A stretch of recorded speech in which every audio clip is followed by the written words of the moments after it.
بسم اللہ الرحمن الرحیم۔ آپ کے مسائل اور ان کا حل، حضرت مولانا محمد یوسف لدھیانوی شہید رحمۃ اللہ علیہ کی کتاب۔ چلتے ہیں ایک نئے مسئلے کی طرف۔ غسل کے مسائل ہم پڑھ رہے تھے کہ کن حالتوں میں غسل کرنا چاہیے، مختلف مسائل گزر چکے ہیں۔ اب یہاں پر ایک اور مسئلہ ہے کہ جانگی پہن کر یعنی انڈر ویئر یا چٹی وغیرہ پہن کر غسل اور وضو کرنا۔ تو ایک صاحب کا سوال یہاں پر ہے کہ یہاں پانسی وارڈ میں بلکہ پورے جیل کے اندر ہم قیدی لوگ غسل کرنے کے لیے انڈر ویئر یا چٹی پہنتے ہیں، کیا غسل ہو جائے گا اگرچہ جنبی بھی ہو؟ اگر غسل ہوتا ہے تو وضو بھی ہو گیا؟ تو حضرت والا یہاں پر جواب دیتے ہیں، اگر نیکر یعنی چٹی یا انڈر ویئر پہن کر کپڑے کے نیچے پانی پہنچ جائے اور بدن کا پوشیدہ حصہ دھل جائے تو غسل صحیح ہوگا۔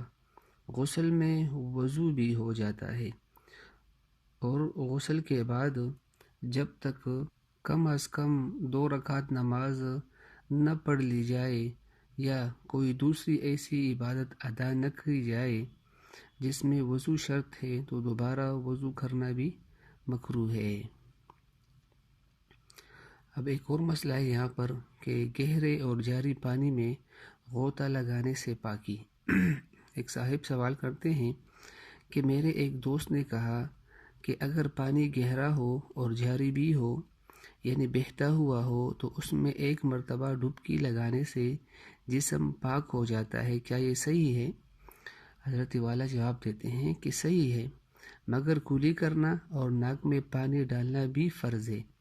اگر یہ دونوں فرض ادا کر لے تو پانی میں ڈبکی لگانے سے غسل ہو جائے گا۔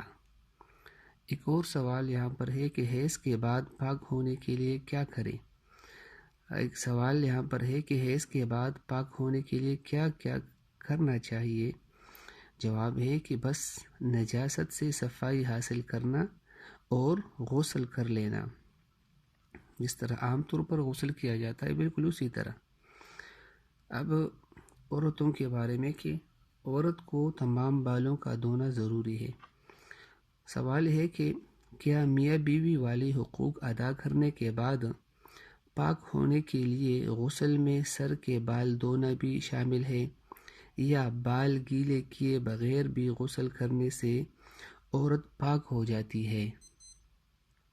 جواب یہاں پر ہے کہ سر کے بال دھونا فرض ہے، اس کے بغیر غسل نہیں ہوگا۔ سر کے بال دھونا فرض ہے اور اس کے بغیر غسل نہیں ہوگا، بلکہ اگر ایک بال بھی سوکھا رہ گیا تو غسل ادا نہیں ہوا۔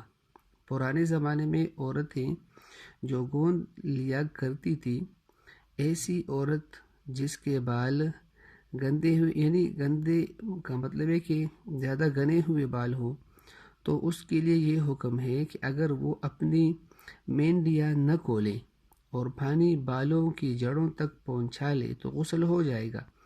لیکن اگر سر کے بال کھلے ہوئے ہوں جیسا کہ آج کل عام طور پر عورتیں رکھتی ہیں تو پورے بالوں کا تھر کرنا غسل کا فرض ہے، اور اس کے بغیر عورت پاک نہیں ہوتی۔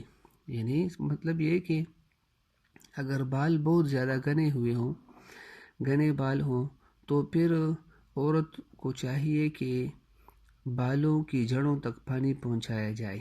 لیکن اگر بال گنے نہیں ہیں بلکہ جس طرح عام حالات میں آج کل عورتیں رکھتی ہیں، کاٹتی ہیں بال، تو پھر تمام بالوں کا دھونا ضروری ہے، یہاں تک کہ جڑوں تک بھی پانی پہنچ جائے۔